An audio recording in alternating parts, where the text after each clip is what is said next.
بسم الله الرحمن الرحیم. دا د کونړ نرنګ ولسوالۍ له مټک سیمه کې د تورګل او احسان الله د کورنۍ غړي دي چې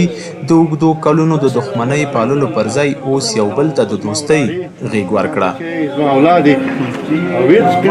دا دښمني د کونړ محاکمو ریاست او د قومي مشرانو په منځګړیتوب پای ته ورسېده. د جرګې غړي وایي دواړو طرفونو ژمنه کړې چې له دې وروسته به د دښمنۍ پر ځای د سولې ژوند غوره کوي. نن چې کومه غونډه تاسو ولیده دا غونډه د دېګان قوم د شورا د خوا نه چې 10 نفره غړي درلودل یو متنازعه د کور په سر باندې پیدا شوه او په هغې کې د مشران سره کېناستل او مړي پکې شو او شورا په خپل مابین کې د رایو په اکثریت باندې د رایو په اتفاق باندې داسې پرېکړه وکړه چې هغه حقوقي مسایل چې د هغه د تورګل خان دي هغه د هغه ته وسپارل شي او د هغې په بدل کې موږ 4 لک روپۍ ورله کېښودل او هغه ورته ورکړل شول. یو بل ته بخشش مو شو یو بل په سر شوي مو باقي چې هر څه هغې بخشش یو بل ته عفو وکړه او هغه حقوقي مسله چې کومه وه هغه کور چې دا سړی پکې نه دا تثبیت شو چې دا د تورګل کور دی د هغه د ګل محمد خان کور دی نو په لحاظ فیصله وشوه چې دغه جانب ته وځي کور یې دې سړي ته حواله کړي. نو الحمدلله د امارت اسلامي پر راتګ سره تر 500 پورې حقوقي او جزایي دوسیګانې او فیصلې حل او فصل شوي دي. په دې کې زیات الحمدلله د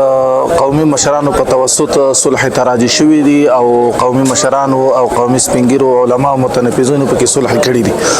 او هغه داسې صلح کړي دي چې الحمدلله د قومونو او خلکو ته په قناعت ورکړی دی. په همدې حال کې هغه کورنۍ چې په خپلو منځونو کې د اوږدو کلونو راهیسې دښمني پالله وای خوښ دي چې د تربګنۍ تریخ ژوند یې پای ته ورسېد او د سولې لارې خپله کړه. موږ 2 کورنۍ دښمنۍ باندې اخته شوي وو او د دواړو خواونه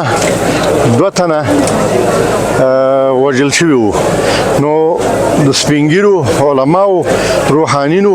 او په خپله زموږ د کورنیو د غوښتنو په اساس باندې موږ وغوښتل چې دا مسلې ته باید دښمنۍ ته باید د پای ټکی کېږدو او د ورورولۍ ژوند اختیار کړو. تقریبا 2 کاله کېږي چې دغه بدبختۍ باندې سره اخته شوي وو. الحمدلله ثم الحمدلله نن ډېر زیات خوشحاله چې دغه بدبختۍ الله پاک زموږ د کورونو د منځه ویستلې او د ورورۍ په فضا سره راټول شولو. واک ته د اسلامي امارت په رسېدو سره د حکومتي مسؤلینو او قومي مشرانو په هڅو د کونړ په بېلابېلو سیمو کې لسګونه لوی او وړې شخړې او بدۍ په روغه جوړه بدلې شوي.